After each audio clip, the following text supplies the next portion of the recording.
6 de agosto de 1945. Os Estados Unidos lançam uma bomba atômica sobre a cidade japonesa de Hiroshima. 3 dias depois, em Nagasaki. O poder do átomo provocou uma terrível destruição e mortandade, fazendo o Japão se render. A criação da bomba atômica foi um dos mais bem guardados segredos de guerra americanos. Em 1942, o governo reuniu os maiores físicos entre os aliados para trabalhar no projeto Manhattan. Chefiados pelo Dr. Robert Oppenheimer, os cientistas foram isolados do mundo em Los Alamos, no Novo México. Os Estados Unidos gastaram 2 bilhões de dólares no projeto, que não incluía apenas Los Alamos. Oak Ridge, no Tennessee, foi uma cidade que jamais apareceu em qualquer mapa, embora tivesse 78 mil habitantes. Era uma reserva militar secreta construída para produzir a bomba. O primeiro teste aconteceu no deserto do Novo México. De uma distância de 10 quilômetros, os físicos apreciaram o resultado de seus esforços. Um cogumelo de fumaça de 12 mil metros de altura brotou do solo para a estratosfera. Em tanques selados com chumbo e munidos de aparelhos para medir a radioatividade, os cientistas inspecionaram o local da explosão. Em 6 de agosto, a bomba foi carregada num B-29 batizado de Enola Gay. O coronel Paul Tibbets estava no controle. Ele acionou o dispositivo que largou aquele terrível cilindro sobre Hiroshima. No dia 9, outra bomba arrasou Nagasaki. Nas duas cidades, centenas de milhares de pessoas morreram na hora da explosão e ao longo dos anos seguintes. O Japão capitulou. A rendição japonesa foi oficializada a bordo do navio de guerra Missouri. O general Douglas MacArthur presidiu a cerimônia. Os impérios coloniais começam a ruir por toda a parte. A Índia se liberta do domínio britânico, mas não consegue evitar que seu grande líder, Gandhi, seja assassinado. Na China surge um ditador, Mao Tse-tung. Na União Soviética morre um ditador, Stalin. E no Brasil cai Getúlio Vargas. –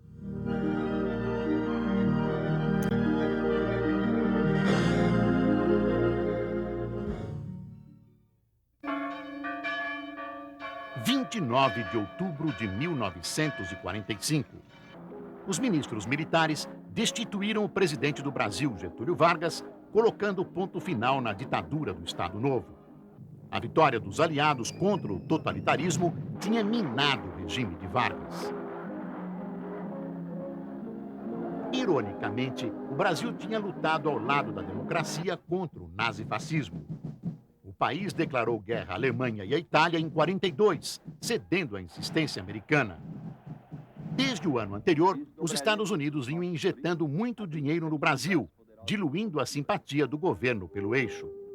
Assim, surgiram a Companhia Siderúrgica Nacional em Volta Redonda e a Fábrica Nacional de Motores no Rio. Cada vez mais a nação imensa para a sua predestinação histórica. Em 44, o Brasil entrou de fato na guerra. 25 mil pracinhas da Força Expedicionária Brasileira, a FEB, foram mandados para a Itália. A divisão de infantaria, comandada pelo general Mascarenhas de Moraes, se incorporou ao 5º Exército Americano. No segundo semestre, as forças brasileiras venceram várias batalhas, empurrando os alemães cada vez mais para o norte. Até chegar a Monte Castelo. Ali, o exército nazista impôs severa resistência. Em 3 tentativas, os alemães rechaçaram os brasileiros, causando pesadas baixas. Somente no final de fevereiro de 45, os pracinhas conquistaram a posição. Eles foram ajudados pelo esquadrão Sem-Tapua da FAB, que bombardeou os inimigos. A FEB obteve novas vitórias, até chegar a Turim, encerrando a participação do Brasil na guerra. Na volta em julho, os pracinhas foram recebidos com uma apoteótica festa na capital da República. A ditadura Vargas agonizava. As manifestações antinazistas trouxeram os opositores do governo de volta às ruas. A contradição entre lutar pela democracia no exterior e manter a ditadura no país foi crucial. Getúlio ainda tentou iniciar um processo de redemocratização. Libertou presos políticos como Luiz Carlos Prestes e convocou eleições. Era tarde demais. Os próprios ministros militares depuseram o ditador.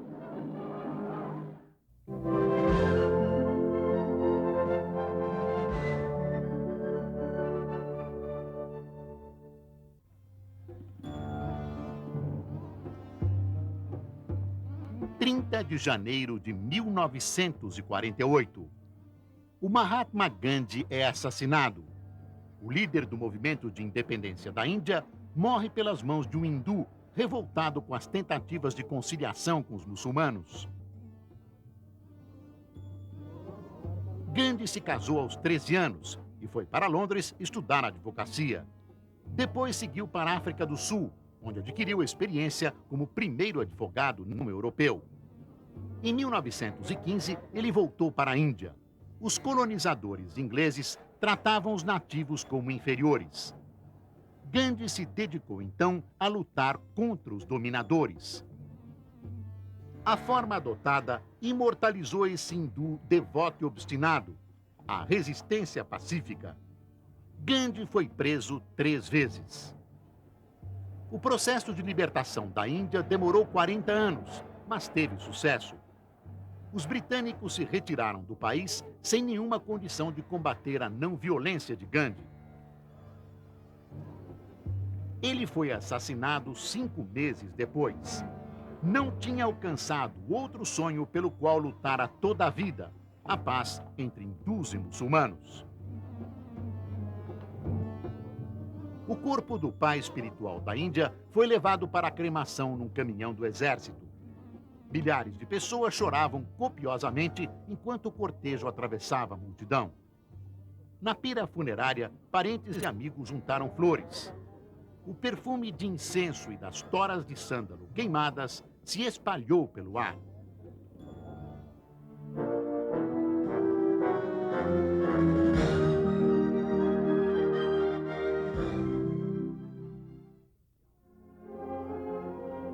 14 de maio de 1948. O líder judeu David Ben-Gurion proclama em Tel Aviv o renascimento da nação de Israel, depois de 2000 anos de diáspora. Nesse dia, termina a luta para os judeus terem pátria e começa outra para mantê-la. A história do moderno Estado de Israel começou no século passado na Europa, com o nascimento do movimento sionista. O movimento pregava a criação de um país livre na Palestina, onde os judeus não sofressem discriminação. No início do século, com o aumento da perseguição no leste europeu, começou a migração de israelitas para a região. Depois da Primeira Guerra, a Liga das Nações entregou à Grã-Bretanha a administração da Palestina. Os ingleses tentaram manter um difícil equilíbrio entre árabes e judeus na ocupação do território. Após a Segunda Guerra, a Grã-Bretanha entregou o problema para as Nações Unidas. No final de 1947, uma resolução da ONU dividiu a Palestina em um Estado judeu e outro árabe. O Estado de Israel incluía os portos de Haifa e Tel Aviv e todo o vale e deserto do Negev. Aos árabes foi destinada a parte leste. Jerusalém ficaria sob a administração da ONU. Os judeus ganharam sua terra prometida e iniciaram sua ocupação. Mas os árabes não aceitaram o novo Estado, onde eles eram a maioria da população. 5 países, Jordânia, Líbano, Síria, Egito e Iraque, se mobilizaram para liquidar Israel.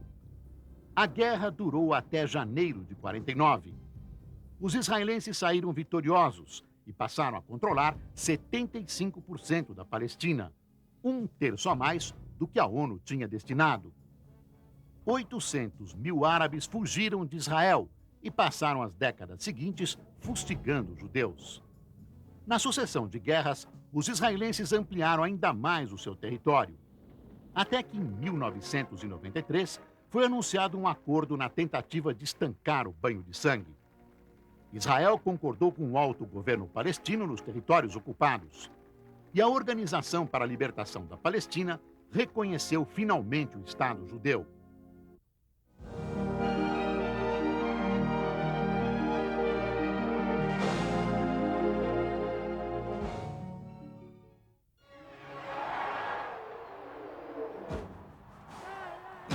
Primeiro de outubro de 1949. O líder comunista chinês Mao Tse-tung proclama a República Popular no país mais populoso do mundo. O fim da Segunda Guerra liquidou a aliança circunstancial de comunistas e nacionalistas contra o inimigo externo, o Japão. A Guerra Civil recomeçou. Apesar de receber ajuda dos Estados Unidos, Chiang Kai-shek não conseguia deter o avanço das tropas de Mao. A promessa de distribuição das terras levou os camponeses a apoiar os comunistas. Em janeiro de 49, os comunistas entraram em Pequim.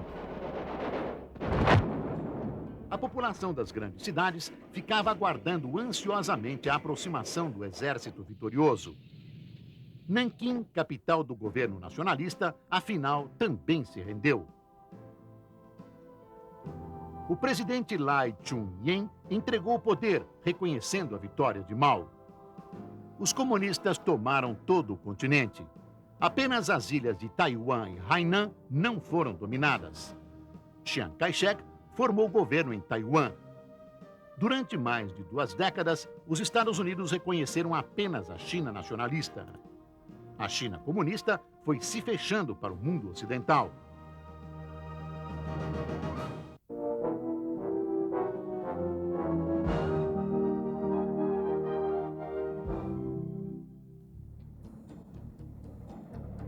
Em 25 de junho de 1950, forças da Coreia do Norte invadem a Coreia do Sul. A ONU exige que seus membros detenham os atacantes. Os Estados Unidos reagem.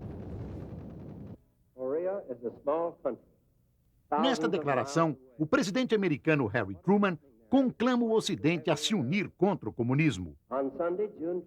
A ONU ordenou bombardeios à Coreia do Norte. Os Estados Unidos assumiram a tarefa praticamente sozinhos.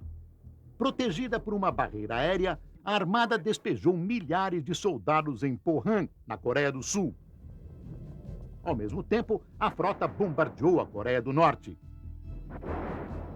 Nos Estados Unidos, intensa propaganda incentivava o recrutamento para a luta contra a chamada ameaça vermelha. Os soldados que entravam na luta enfrentavam uma dura realidade. A maior dificuldade era distinguir amigos e inimigos.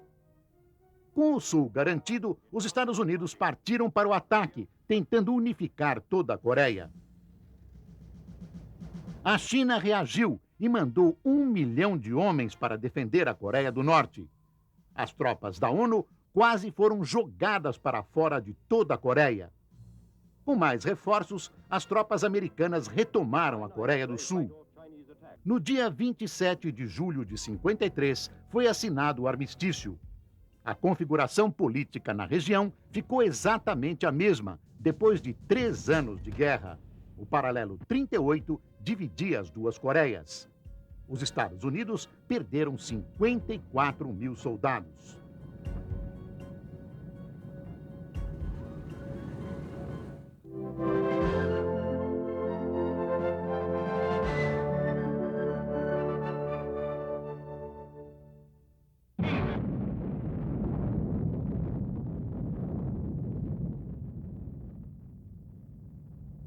Primeiro de novembro de 1952. Os Estados Unidos explodem a primeira bomba de hidrogênio, ampliando seu poderio nuclear. Marinha, Exército e Aeronáutica participaram do desenvolvimento da bomba, que foi apelidada de Mike. A explosão aconteceu numa pequena ilha, na região do atol de Bikini, no Pacífico.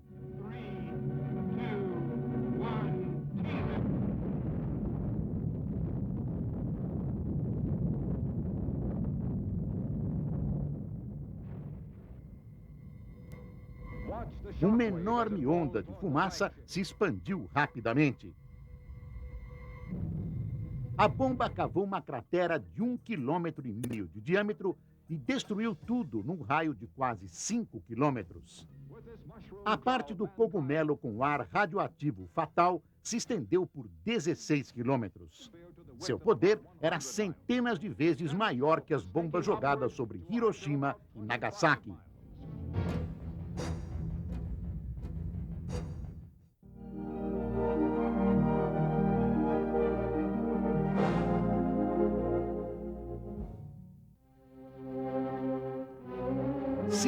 Março de 1953. Morre o secretário-geral do Partido Comunista e chefe supremo da União Soviética, Joseph Stalin. Ele tinha levado a Federação Russa a se tornar uma potência mundial. Ao mesmo tempo, massacrou qualquer vestígio de ameaça a ele ou ao regime. Stalin assumiu o poder em 1924, após a morte de Lenin. Rapidamente suprimiu a oposição e afastou os rivais. O principal deles, Leon Trotsky, foi expulso do PC em 1927 e em seguida do país. Trotsky, um teórico marxista, pregava a revolução permanente e a expansão do comunismo pelo mundo. Em 1940, Stalin mandou matá-lo em seu exílio no México. 3 anos antes, o ditador tinha iniciado os processos de Moscou, executando sistematicamente os antigos líderes bolcheviques.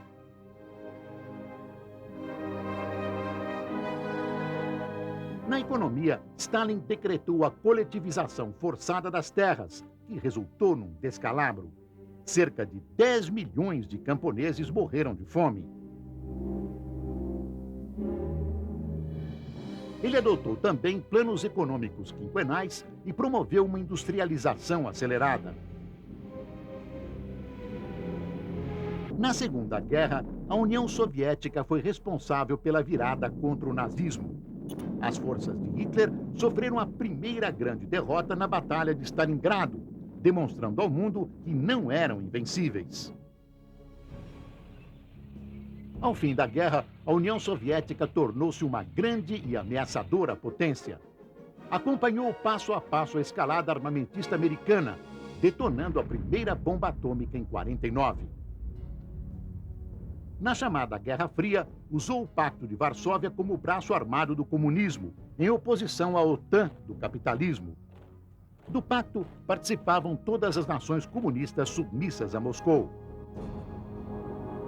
Para os soviéticos, a propaganda tornou Stalin um líder carismático e ao mesmo tempo afável. O culto à personalidade foi uma das marcas registradas do stalinismo. Depois da morte de Stalin, Nikita Khrushchev assumiu o poder na União Soviética. Ele realizou uma certa liberação do regime. No Congresso Comunista de 56, denunciou os crimes de Stalin.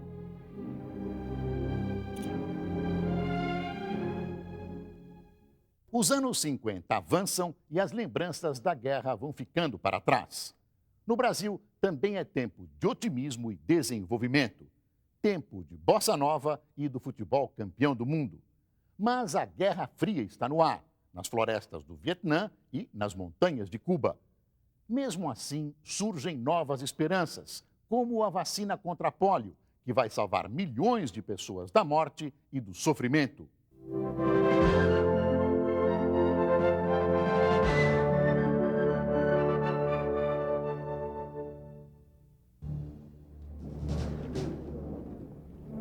26 de março de 1953. O Dr. Jonas Salk anuncia a descoberta de uma vacina eficiente contra a paralisia infantil. Até então, a poliomielite era uma doença aterrorizante.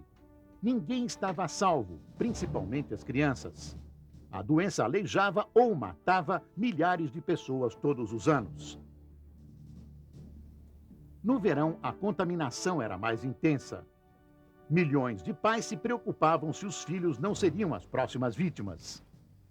Em 1952, no auge da epidemia, 54 mil casos foram registrados nos Estados Unidos. 3.000 pessoas morreram. Pela descoberta, o Dr. Jonas Salk foi condecorado pelo presidente Dwight Eisenhower. Depois dele, o Dr. Albert Sabin descobriu uma vacina oral contra a pólio. Ela era 100% eficiente e abriu caminho para a erradicação da doença no mundo.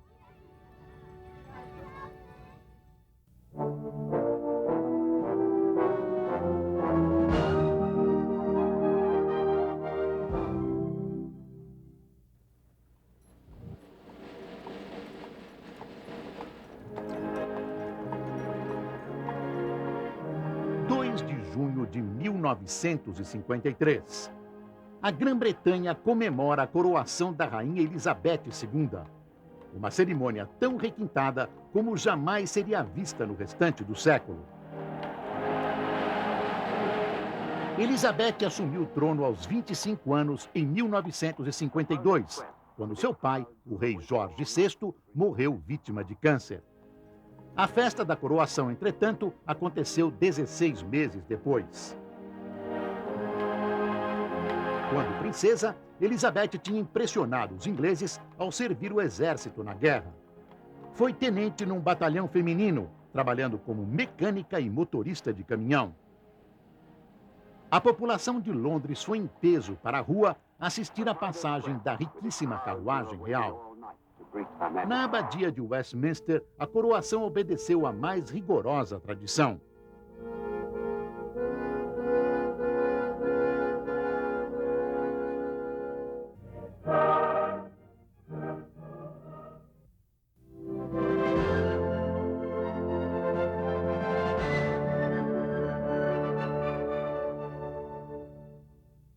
(8 de maio de 1954).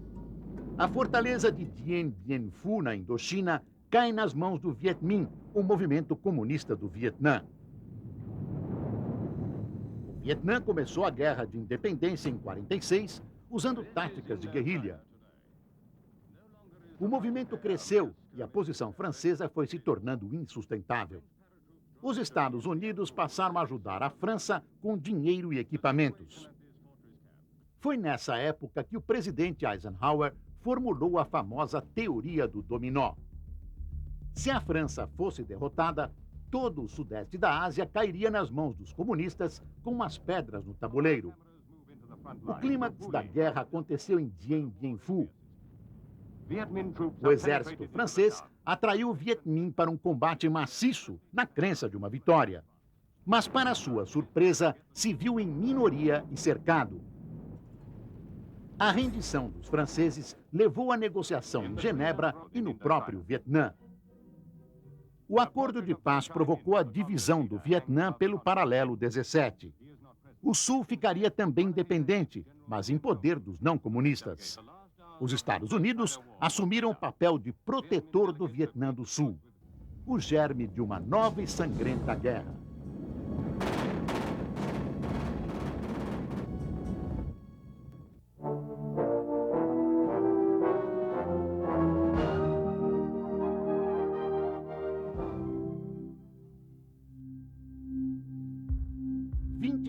De agosto de 1954. O presidente do Brasil, Getúlio Vargas, dá um tiro no peito em seus aposentos no Palácio do Catete, no Rio. Termina uma era na história do Brasil. Vargas tinha voltado ao poder pelo voto e adotado um governo de estilo nacionalista, ao contrário de seu antecessor, Eurico Dutra.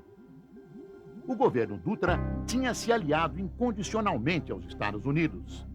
A recém-instalada democracia abalou-se com a extinção do Partido Comunista e a cassação do mandato de seus deputados. O Brasil abriu-se a um processo de importação desenfreado e a americanização dos costumes. Atingir o modo de vida americano era o sonho vendido pela publicidade. A indústria de Walt Disney e seus personagens simbolizavam essa invasão cultural. Na economia, as divisas acumuladas com a substituição das importações durante a guerra eram torradas. O sucesso do Brasil no exterior se resumia praticamente a uma artista, a cantora Carmen Miranda.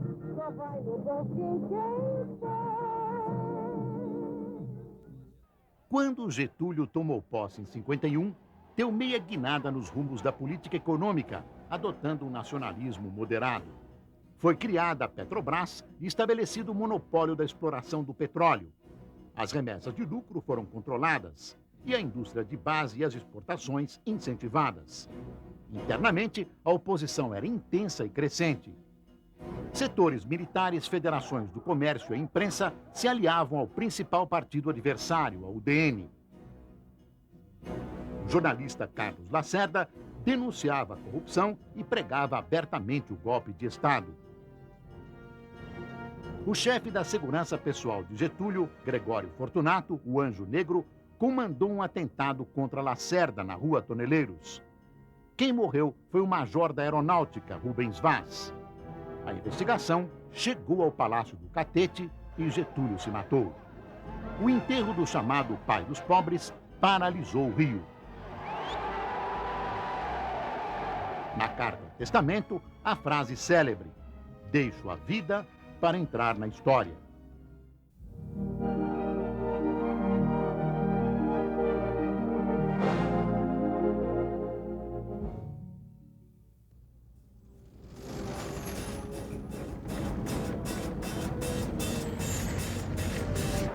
Em 4 de novembro de 1956.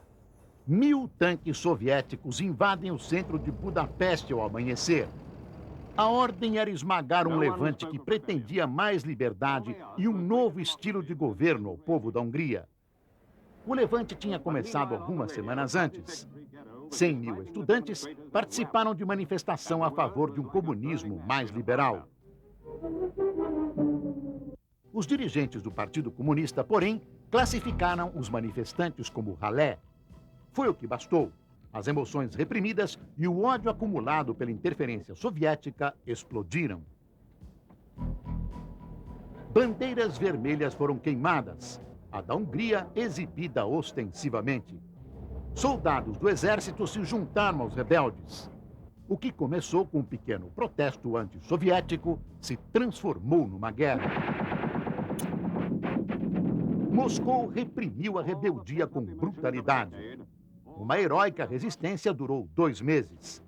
Mais de 50.000 húngaros morreram. O primeiro-ministro Imre Nagy foi executado por ter demonstrado simpatia pelo movimento de contestação.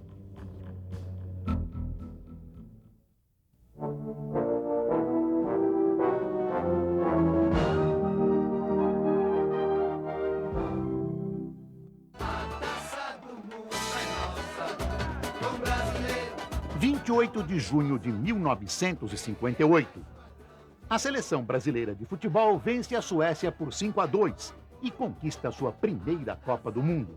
Começa o mito Pelé.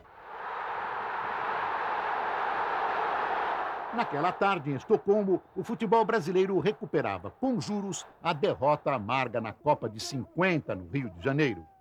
A final contra o Uruguai no recém-inaugurado Maracanã estava ganha. Assim pensavam todos os brasileiros, incluindo os jogadores. Em lugar da vitória, o desastre e a tristeza geral no país. Deu o Uruguai 2-1. Em 58, na Suécia, entre os campeões do mundo, estava um menino de 17 anos, apelidado de Pelé. Os anos revelariam o maior gênio do futebol de todos os tempos, que virou um rei coroado internacionalmente. O sucesso do alegre futebol brasileiro era o símbolo de uma situação. Dessa época também é a aparentemente descompromissada bossa nova. Em torno da nova batida, nascida do violão de João Gilberto, gravitava uma geração de compositores que se eternizariam.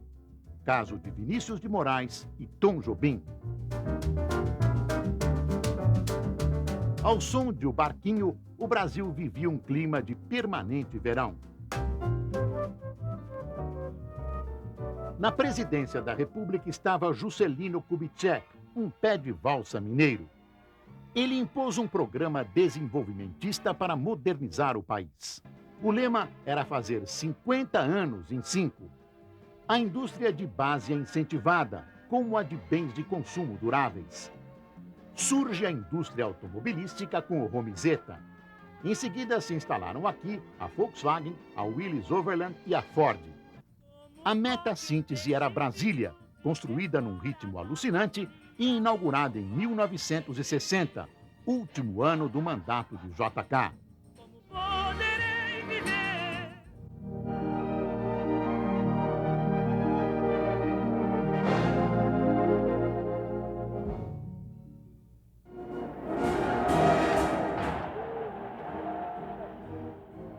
Primeiro de janeiro de 1959. Fidel Castro e seu grupo de revolucionários barbudos entram em Havana. O presidente Fulgêncio Batista tinha fugido na virada do ano. A luta contra o corrupto e sanguinário governo de Batista tinha começado em 53. Fidel Castro liderou uma rebelião e acabou preso e exilado. Voltou a Cuba secretamente em 56, com 81 seguidores. A guerrilha, baseada em Sierra Maestra, foi se incorporando até tomar Havana. O povo cubano festejou e o mundo aplaudiu a queda do tirano. Mas Castro se autonomeou primeiro-ministro, cortou liberdades civis e prendeu 4.500 pessoas, a grande maioria de soldados do exército de Batista. Os julgamentos eram públicos e sumários, e os considerados inimigos da Revolução, executados. Pouco adiantavam os protestos do exterior, principalmente dos Estados Unidos. A multidão, chamada por Fidel para assistir à corte marcial, muitas vezes clamava pela morte dos suspeitos. Os julgamentos abertos terminaram com o aumento da reprovação de fora, mas prosseguiram a portas fechadas. A relação entre Cuba e os Estados Unidos piorou quando Fidel Castro abraçou o comunismo e a União Soviética. Apesar do bloqueio comercial imposto pelos americanos, Cuba conquistou avanços no campo social. Mesmo depois da derrocada da União Soviética, Castro conseguiu se sustentar no poder até hoje. No quarto episódio de Testemunha da História, vamos rever um período contraditório, marcado por crises e grandes inovações. Assim foram os anos 60 e 70. As duas superpotências, Estados Unidos e União Soviética, envolvem-se em conflitos nos mais diversos pontos do planeta. No Oriente Médio, as tensões entre árabes e israelenses explodem em uma nova guerra. Os meios de comunicação de massa dão enorme repercussão às mudanças sociais e culturais. Os Beatles revolucionam a música popular e a cabeça da juventude. O homem se lança ao espaço e tem êxito sua aventura suprema, a conquista da Lua. –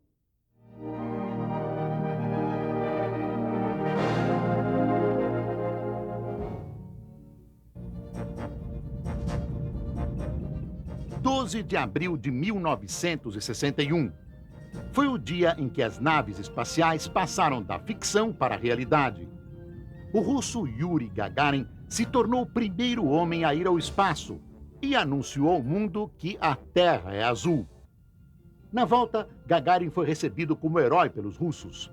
Para o líder soviético Nikita Khrushchev, o comunismo mostrava sua superioridade sobre o mundo capitalista.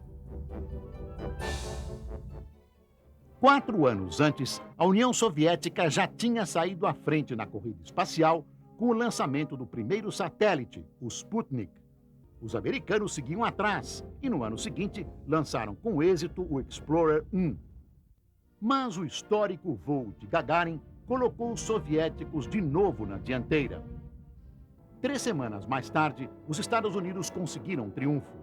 O primeiro voo espacial tripulado realizado pelo astronauta Alan Shepard. Mas o voo de Shepard durou apenas 15 minutos, enquanto os soviéticos já eram capazes de passar horas fora da Terra. German Titov, o segundo soviético a ir ao espaço, ficou mais de 24 horas em órbita. A NASA decidiu, então, intensificar seus esforços. Alguns testes com naves não tripuladas fracassaram espetacularmente. Mas não demorou muito até que os americanos se igualassem aos soviéticos, colocando um homem em órbita, o astronauta John Glenn. Em breve, o espírito de aventura levaria o homem à Lua e à exploração do espaço. E tudo começou com Yuri Gagarin em abril de 61. Em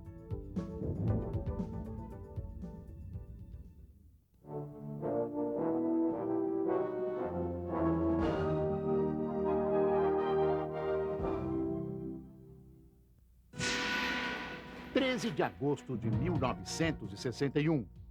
Foi o dia em que a Guerra Fria esquentou. O povo alemão acordou com a construção do Muro de Berlim. A cidade, dividida pela política, agora estava dividida pelo concreto. No fim da Segunda Guerra Mundial, a Alemanha foi dividida em duas. Os soviéticos ocuparam o leste. Estados Unidos, França e Grã-Bretanha controlavam o oeste. Berlim ficava do lado soviético, mas como era a capital, também foi dividida ao meio. Só que para ter acesso ao setor ocidental de Berlim, os aliados precisavam passar por território soviético. Logo, Berlim Ocidental se tornou uma metrópole industrial próspera e um foco de irritação para os comunistas. A cidade mostrava ao mundo o contraste entre a vida nos mundos capitalista e comunista. E era também uma brecha na cortina de ferro, uma rota de fuga para milhares de profissionais e intelectuais que desejavam a liberdade. Em junho de 1961, o líder soviético Nikita Khrushchev anunciou que iria cortar o livre acesso dos aliados a Berlim Ocidental. O presidente americano John Kennedy reagiu, prometendo defender aquela ilha de liberdade no mundo comunista. No dia 13 de agosto, a União Soviética fechou a fronteira entre Berlim Oriental e Ocidental e, em poucos dias, ergueu o Muro de Berlim. Mas Estados Unidos, França e Grã-Bretanha não recuaram e mantiveram seus direitos sobre Berlim Ocidental. Por 30 anos, a cidade continuaria dividida. Somente com as reformas na União Soviética e o fim do bloco comunista, o Muro da Vergonha iria cair. No dia 9 de novembro de 1989, as passagens fronteiriças entre Berlim Oriental e Ocidental foram abertas pela primeira vez desde 1961. Semanas depois, o muro tinha sido derrubado, apagando o símbolo de um mundo dividido.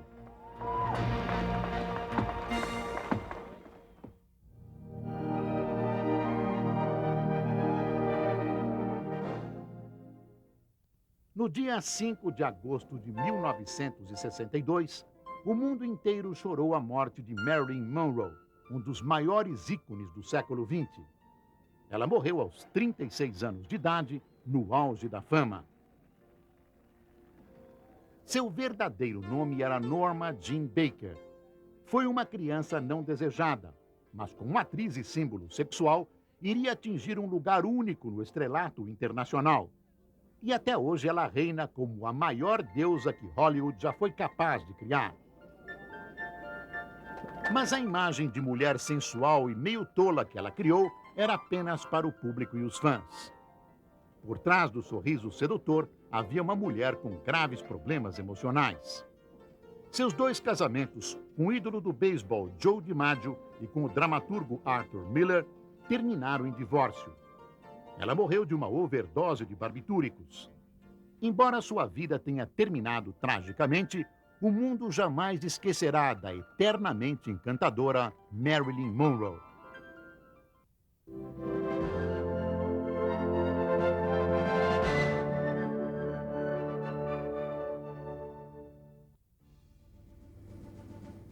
22 de outubro de 1962.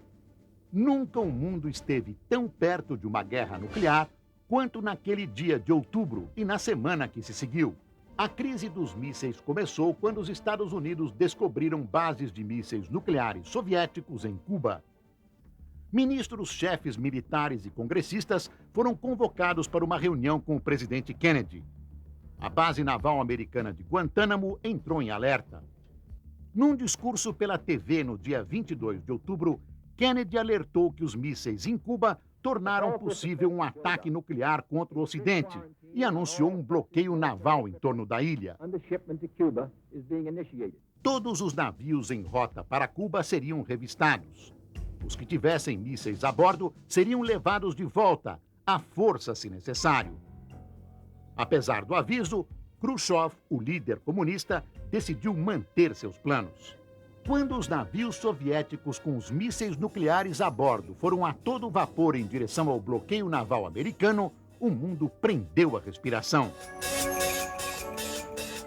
Temendo um recuo dos soviéticos, o líder cubano Fidel Castro mobilizou milhares de tropas. Mas quando a guerra nuclear parecia inevitável, Khrushchev recuou e mandou seus navios voltarem. A crise acabou tão rápido quanto tinha começado. As duas superpotências se encararam e a União Soviética piscou primeiro. O mundo respirava aliviado. –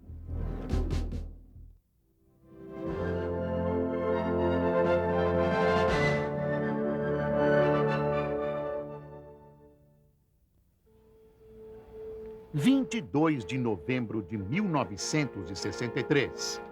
O presidente americano John Kennedy é assassinado. Graças ao rádio e à TV, o impacto da tragédia foi sentido de imediato nos Estados Unidos e no mundo inteiro. Kennedy e a primeira-dama Jacqueline tinham ido a Dallas, no Texas, numa viagem política. O presidente estava regimentando o apoio no seu partido, o Democrata, para tentar a reeleição. O casal estava acompanhado do vice-presidente Lyndon Johnson e do governador John Connally. A comitiva oficial cruzava as ruas de Dallas e o presidente era aplaudido. Na Praça Dilley foram ouvidos os tiros. Kennedy tinha sido baleado. O atirador foi detido logo em seguida. Era Lee Harvey Oswald, que tinha vivido 4 anos na União Soviética. No hospital, os médicos fizeram tudo para salvar a vida do presidente.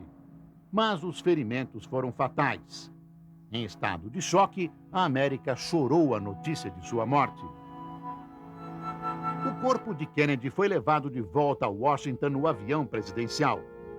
A bordo do mesmo avião, o vice Lyndon Johnson fez seu juramento de posse. A chance de se saber mais sobre o crime acabou 2 dias depois. Quando era levado ao tribunal, Oswald foi morto por um criminoso insignificante, Jack Ruby, que silenciou para sempre o único homem que talvez soubesse a verdade sobre a morte de Kennedy. Na capital americana, o corpo de Kennedy foi levado ao Capitólio, onde ficou exposto em câmara ardente. O enterro no dia 25 de novembro atraiu uma multidão e foi acompanhado por milhões de pessoas na TV. Jacqueline, que enfrentou a dor com coragem e dignidade, conquistou a admiração da América. Nascia a mística da família Kennedy. –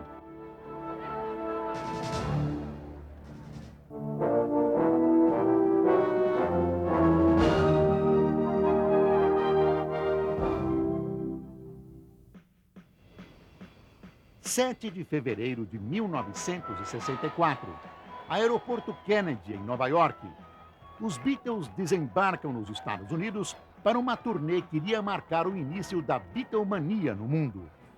John, Paul, George e Ringo foram recebidos pelos gritos de milhares de fãs. Foi uma manifestação totalmente inesperada. Os Beatles tinham introduzido novos elementos de melodia e harmonia no rock and roll. Mas até sua chegada triunfal na América, o quarteto de Liverpool ainda lutava para manter seu único sucesso, Love Me Do, nas paradas britânicas. A arrancada para o estrelato começou quando o empresário Brian Epstein mudou o visual do grupo, incorporando o espírito de contestação dos anos 60. Os penteados chocantes dos roqueiros eram motivo de piada, mas eles reagiam com ironia e bom humor. 2 dias depois do desembarque, quando apareceram na TV americana no show de Ed Sullivan, os Beatles se tornaram ícones nos Estados Unidos e no mundo todo. Logo, 5 das 10 músicas de maior sucesso nos Estados Unidos eram dos Beatles. O passo seguinte foi uma turnê mundial, que transformou os 4 em astros internacionais. Os Beatles também inspiraram uma nova cultura da juventude, influenciando uma geração inteira. Combateram os valores tradicionais e apoiaram o movimento contra a Guerra do Vietnã. Finalmente, promoveram uma revolução na música popular que se estende até os dias de hoje.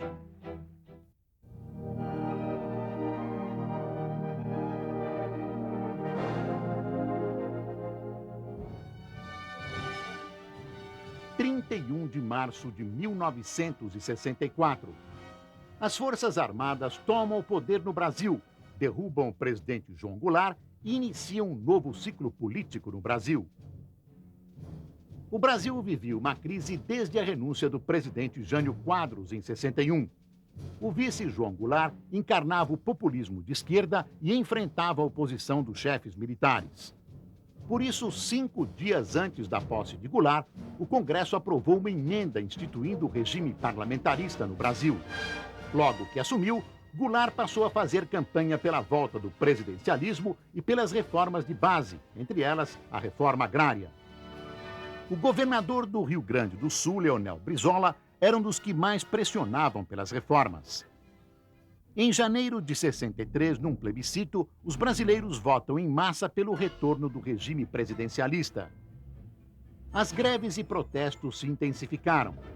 Quando a agitação chegou aos soldados e marinheiros, os generais decidiram agir contra a subversão. Os militares não estavam sozinhos. 2 semanas antes, a Marcha da Família com Deus pela Liberdade tinha reunido 500 mil de pessoas em São Paulo. A resistência foi pequena. João Goulart fugiu para o Uruguai. O Marechal Castelo Branco assumiu a presidência. Centenas de líderes políticos, camponeses e sindicais foram presos e tiveram seus direitos políticos cassados. A sede da UNE, a União Nacional dos Estudantes, foi incendiada no Rio. Os partidos foram extintos e substituídos por apenas 2. Um partido do governo, a Arena, e outro da oposição, o MDB. Em março de 1967, o Marechal Costa e Silva substituiu Castelo Branco na presidência. E no ano seguinte, os estudantes assumiram a vanguarda dos protestos contra o governo militar.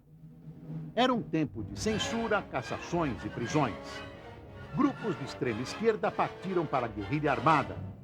Os artistas aderiram à resistência democrática. A contestação atingiu os festivais de música da TV Record, que marcaram o surgimento de uma nova geração de artistas. Em dezembro de 68, os militares baixaram o Ato Institucional número 5. O Congresso foi fechado e os poderes foram concentrados no Executivo. A repressão aumentou ainda mais. Eram os anos de chumbo. O final dos anos 60 é marcado pela maior aventura de todos os tempos. 2 astronautas pisam pela primeira vez na superfície da Lua. Aqui na Terra, os homens vivem momentos de violência. Os tanques soviéticos entram em Praga e põem fim ao sonho do socialismo com liberdade. Na América, o alvo da intolerância é um outro sonho, o da igualdade racial. Martin Luther King é assassinado. E a guerra explode no Oriente Médio. –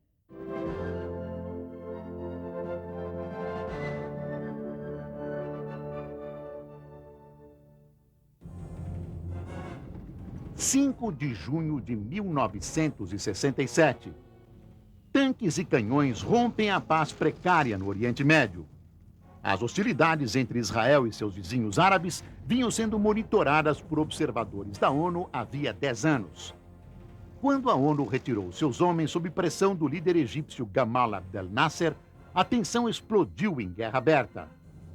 Israel escolheu a tática de que a melhor defesa é o ataque. Sob o comando do general Moshe Dayan, suas tropas investiram contra Egito, Síria e Jordânia. No deserto do Sinai, as forças israelenses avançaram para o canal de Suez, devastando o exército egípcio. Paraquedistas israelenses tomaram o setor árabe de Jerusalém e também a Cisjordânia. Na fronteira com a Síria, Israel ocupou as colinas de Golã. Os países árabes pediram apoio à União Soviética. O mundo ocidental ficou do lado de Israel. Nos 3 primeiros dias de combate, morreram 100 mil pessoas.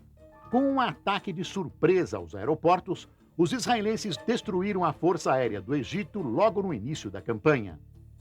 O domínio do ar ajudou Israel nas operações em terra. 4 dias depois do início dos combates, o Egito admitiu a derrota. Israel atingiu seus objetivos em apenas 6 dias. Quando o último general árabe se rendeu, os israelenses dominavam um território muito maior do que as fronteiras originais do país. Ocupavam toda a península do Sinai, a faixa de Gaza, o setor árabe de Jerusalém, a Cisjordânia e as colinas de Golã. A Guerra dos 6 Dias mostrou que Israel era uma força a ser considerada no Oriente Médio. Mais tarde, em 73, árabes e israelenses se envolveram em um novo conflito, a Guerra do Yom Kippur. Só no final dos anos 70 começaria o longo e complicado processo de paz no Oriente Médio.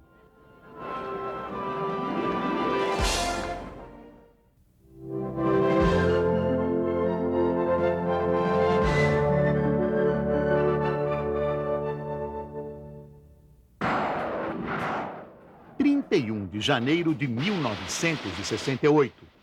Essa data marca o início da fase mais aguda da Guerra do Vietnã. As guerrilhas comunistas lançaram uma ofensiva maciça no Vietnã do Sul. A campanha começou no feriado do Tet, o Ano Novo vietnamita, com mais de 100 ataques a tropas americanas e do Vietnã do Sul. Em 24 horas, os comunistas atacaram todas as grandes cidades do país, inclusive a capital Saigon.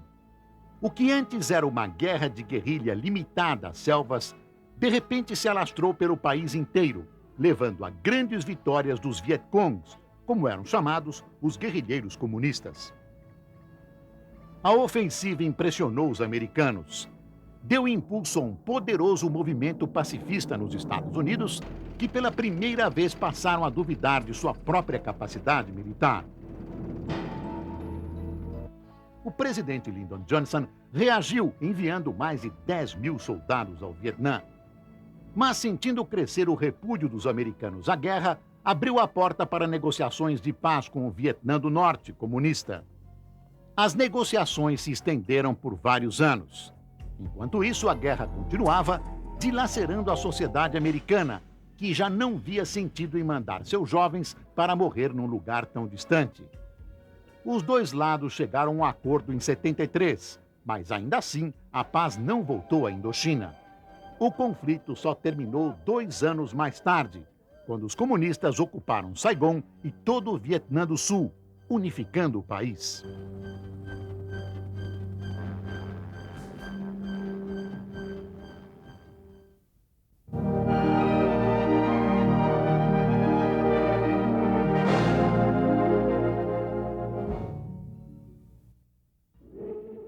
4 de abril de 1968. Pela manhã, tiros num hotel em Memphis. Um dos líderes mais importantes dos Estados Unidos estava morto. O assassinato de Martin Luther King atingiu o movimento dos direitos civis no momento em que ele fazia grandes progressos. Tristemente, a mensagem de não violência de Luther King foi ignorada depois de sua morte. Houve tumultos em várias cidades americanas que deixaram 45 mortos, centenas de feridos e mais de 20 mil presos.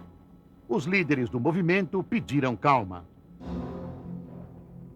5 anos antes, em Washington, Martin Luther King tinha falado da América dos seus sonhos. Uma América em que netos de escravos e netos de donos de escravos viveriam juntos, em paz e fraternidade. O discurso foi ouvido e o mundo respondeu. Em 64, ele viajou à Suécia para receber o Prêmio Nobel da Paz. Tinha apenas 35 anos de idade e era o mais jovem ganhador do Prêmio Nobel em toda a história. Em seus pronunciamentos, Martin Luther King sempre lembrava que havia um longo caminho a percorrer até que seu sonho se tornasse realidade. E ele estava certo. A discriminação racial ainda era norma no sul dos Estados Unidos. Grupos de defesa dos direitos civis enviaram universitários do norte, negros e brancos, para as cidades do sul, a fim de trabalharem pela justiça e igualdade. Em 64, no governo Lyndon Johnson, o Congresso americano aprovou a Lei dos Direitos Civis. A lei proibiu a discriminação racial no emprego, nas instalações públicas, sindicatos e muitas outras situações. O racismo se tornou um crime federal. Em abril de 1968, Uma das vozes mais poderosas da América se calou. Mas o sonho de justiça e igualdade de Martin Luther King não morreu com a bala do assassino.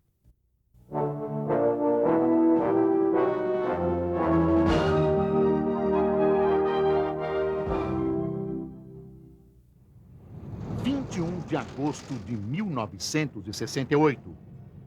Tanques soviéticos ocupam o centro de Praga para acabar com as reformas que prometiam liberdade e um novo estilo de governo ao povo da Tchecoslováquia.